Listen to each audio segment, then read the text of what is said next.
एकदम स्मुथ क्या केही मुभमेन्ट फिल भएको छैन विन्डसिल्ड भएर एकदम सेफ फिल हुँदो रहेछ क्या सँग जाउँ न हुन्छ विन्डसिल्ड लगाएपछि त जाडो त हुन्न होला है बोलाउँछ है ए हामी यसरी नै बस्ने हो ल अब चाहिँ भयो ओ क्यामेरा चाहिँ यता हुन्छ हजुर Hello ma'am, good morning. Good morning, Dad.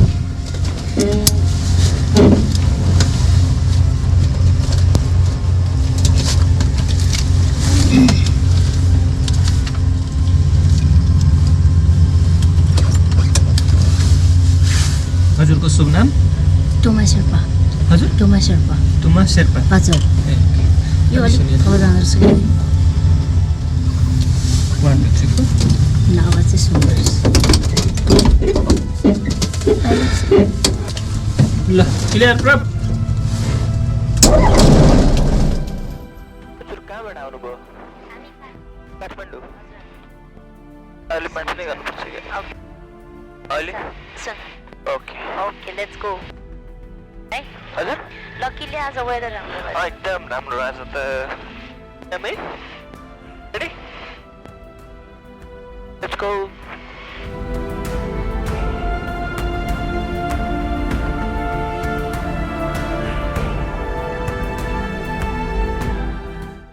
सही ल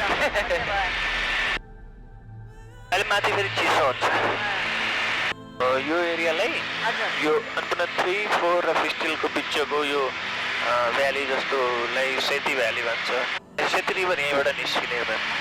भालै छैन नजाने कसले सक्दैन ट्रेकिङहरू गर्नुभएको छ यता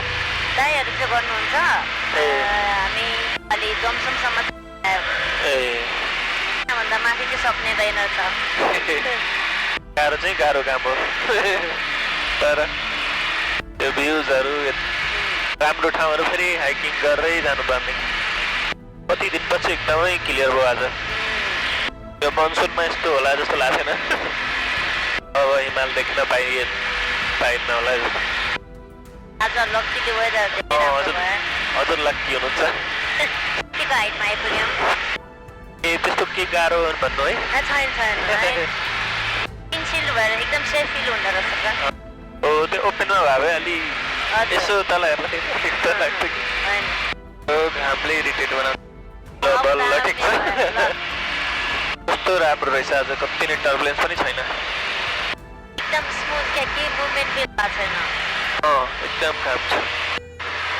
होइन मतलब हामी चाहिँ सिजनमा आयो भने त क्लाइम्बरहरू देखिन्छ यो फिस्टेलमा त क्लाइम्बिङ गर्दैनन् हजुर यता यो भ्यालीमा चाहिँ कहिलेकाहीँ हेलिकप्टरले आउँछन् अनि एकछिन घुम्ने अनि जाने उता माथि माथि चाहिँ क्लाइम्ब गर्छन् यसमा 3 र 4 अनि यता यो भ्यालीमा त त्यही हेलिकप्टरले मात्रै आउने हो म्याम यो भ्याली चाहिँ त्यो के भन्छ मड टाइपको त्यो दलदल टाइपको छ कि त्यो भासिने टाइपको यतापट्टि चाहिँ रक्सहरू छन् उतापट्टि चाहिँ त्यो त्यस्तै भासिने टाइपको त्यो तल पुरै पानी भएको हजुर के नदी भन्नुभयो अघि यहाँ यो सेती नदी यहीँबाट निक्लेको सेतो ठाउँबाट निक्लेर गएको भएर सेती खोला पनि क्या यो पुरै यसको सेपहरू दिनकै चेन्ज भइरहेको हुन्छ कि कहिले कता खाल्डो कहिले कता खाल्डो यहीँबाट कट्यो भने माना त्यो चाहिँ फिस्टेलको पछाडि छ मैले सानो पोखरी रहेछ तल पुरै धेरै ठाउँमा रहेछ त्यस्तोमा नजिक आइने रहेछ है इनसाइड द माउन्टेन भन्छौँ नि हामी तपाईँहरूको म्याक्सिमम टाइम लिमिट पनि हुन्छ फ्लाइटको 90 मिनटसम्म हुन्छ म्याम यो नि हिउँ नै हो र स्नो नै हो अझै धेरै हुन्छ यहाँ त पुरै डार्क हुनुपर्ने अहिले चाहिँ छैन त्यति जल अन योर 9 o'clock म चाहिँ ठ्याक्क भ्यालीको गेटतिर ए ओके ह्याप्पी ह्याप्पी हजुर है हजुर सडल भएको त्यो भान्द्रुकको साउथ उरी भन्ने ठाउँबाट अन्नपूर्ण बेस क्याम्प हो कि ए ओके घनरुखको साउथबाट एबिसी सटल ओके यताको हिमाल चाहिँ कुन ओ त्यो पुनः साउथ साउथ यो हिमाल चाहिँ यो तलको मार्दी हिमाल यसलाई भन्छ है यो त मार्दी हाई क्याम्प होला अनि यसको जस्ट पछाडि चाहिँ एबिसी ट्र्याक छ अनि यो एबिसी भ्याली जाने बाटो यो सिस्टलको अर्कै भ्यू है म्याम सिजनमा मात्रै मान्छे हुन्छ कि मान्छे त भइरहेको छ ट्रेक पनि चलिरहेको छ आजकल अलिक कम हुन्छन् वर्षायाममा त्यति गर्दैनन् तर हुन्छन् नै सिजनमा त पुरै मान्छे देखिन्छन् यो मार्दी हिमालमा कति धेरै हुन्छ एक राउन्ड हान्यौँ है हिमालको अब चाहिँ फर्किने बेला यो चाहिँ मार्दी हिमाल हामी अहिले क्रस गर्न लाग्यो अहिले त्यति मान्छे छैन त मान्छे हिँड्ने मान्छे मात्रै देखिन्छ हिउँ पनि छैन नि त हिउँ हेरेर आउँछन् माथि हाइटमा वेदर राम्रो नि अहिले क्लाउड लागिसक्यो राइट टाइममा पुगेछौँ है हजुर एकदम राइट टाइममा पुगेछौँ बिहान राम्रो ऊ त्यो धाम्पो चाहिँ यो फेवा लेक आइयो है त्यो फ्री फल जस्तो फिल हुन्छ हल्का त्यहीँ अब शिवजीको स्ट्याचु आउला छ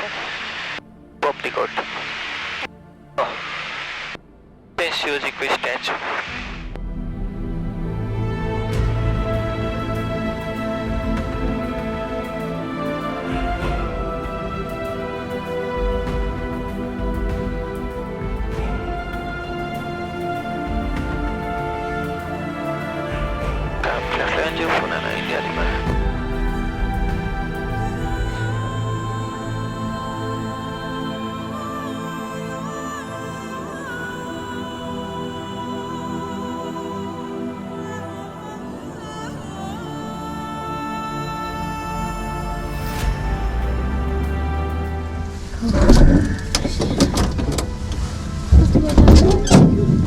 Dami. Ikaw na pundas. Ay, thank you. What's in the Yeah, bye bye.